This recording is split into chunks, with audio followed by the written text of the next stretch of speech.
Now, if you've ever been curious about how you're doing against people your own age, well, I'm really glad you clicked on this video. And while they say that comparison is the thief of joy, tracking your own progress against reputable benchmarks or your peers is actually a great way to make sure that you're still doing fine. And it's something that we do in corporate finance all the time to make sure that we're not falling behind. And whether you're in your 20s, 30s, 40s, 50s, or 60s, or beyond, this video is going to be for you. So let's start off with your net worth in your 20s. At this stage, you're just starting out. Either you're fresh out of high school and working your first job, maybe you're in college and racking up some of the biggest debt you've ever had before in your life via student loans, or maybe it's a bit later in your 20s and you have a few promotions under your belt, but also more financial responsibilities. Maybe you're paying your own rent now, buying your own groceries, and all that adulting stuff that you hear about on Reddit. So your net worth at this stage is usually going to be your lowest compared to the other decades of your life. And net worth is a simple equation of everything you own, i.e. your assets, minus everything you owe, i.e. your liabilities or debt. Now, according to the latest data from Empower, the average net worth for individuals in their 20s is around $100,000. So let me know in the comments below if you think that's pretty high or if you feel that's appropriate. Because does this mean that if you don't have $100,000 saved up in assets, that you're behind the curve? Not necessarily, because the median net worth of people in their 20s is only $7,500. So if you're around $7,500, then you're pretty comparable to someone else in their 20s.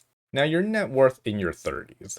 This is when your budget generally shifts away from partying and dating and more into starting a family, getting married, and paying for wedding things or having children and paying for children things. But usually at this stage, you're a bit more established in your career and making more than you did back in your 20s. And the average net worth of someone in their 30s is around $300,000. And the median is around $35,000. And that's a pretty big range. So if you've ever been confused by the concept of average versus medians, because I know it's not usually top of mind and maybe they glossed over it in school, here's a fairly simple explanation. If you have three people, two of them have $0 in assets or net worth, and the third person has a $300,000 net worth, then the average net worth between the three of them is $100,000.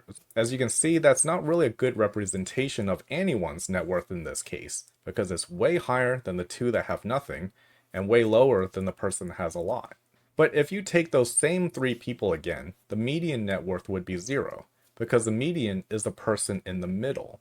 And if you ever remember what the bell curve is, well, the bell curve is a good representation of what portion of people usually land in the middle in terms of net worth. And most people land in the middle. And that's why we focus on the median for this rather than the average. And less people will have a greater net worth and less will have a lesser net worth. In your 40s, you're usually around your peak earning years.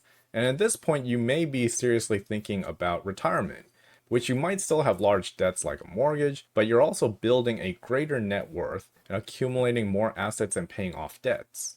And the average net worth here is about $750,000, and the median is $125,000.